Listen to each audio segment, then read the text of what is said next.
why I'm shoving my truck in here. Oh, we actually come way too far forward. Oh, not to buckle back in. If you're wondering why I'm shoving my truck in here, well, when we went to Edmonton to pick up the lathe, the fuel filter cracked, which I'll show you in a minute.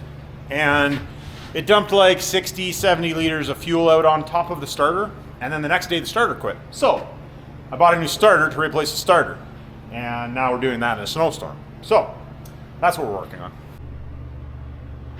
All right, so we got truck up on the hoist. We're gonna pull the starter out, and yeah. Guys, something you want to do before you try to change your starter is unhook your batteries.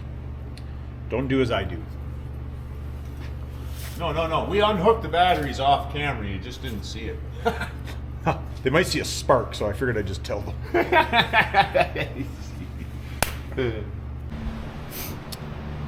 All right, sorry for the background noise. The heaters are going, and I don't have my new mics yet. But we got the starter changed in the truck. While we have it in here, we're going to do a quick oil change on it because it's on the hoist, and there's nothing on the hoist at the moment. So we're going to do an oil change on it. It's due for an oil change, and yeah. We'll have it running here shortly. All right, guys, so this is the fuel filter. I don't think I'll be able to get the camera to zoom in on it, but I'll put a couple pictures in there, and it's actually split across this top edge. And I've seen this a few times.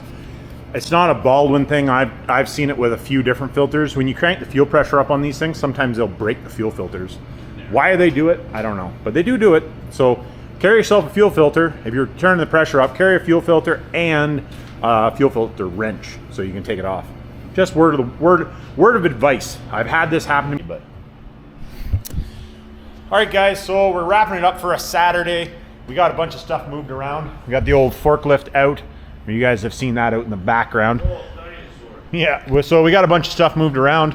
You can see I put my old balancer up there, which does not work. I have to get it repaired. That's down the road. Move some engines around.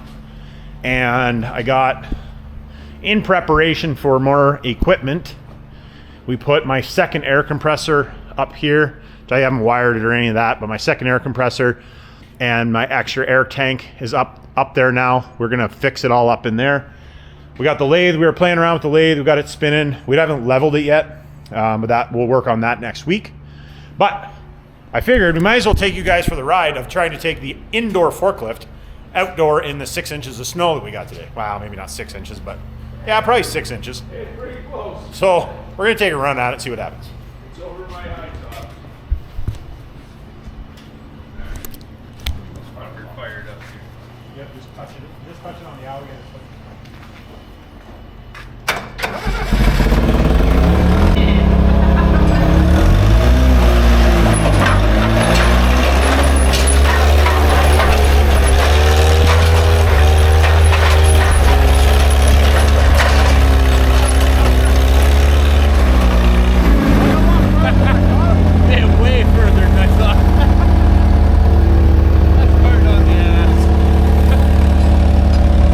I don't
shifter and pull the indicator back too.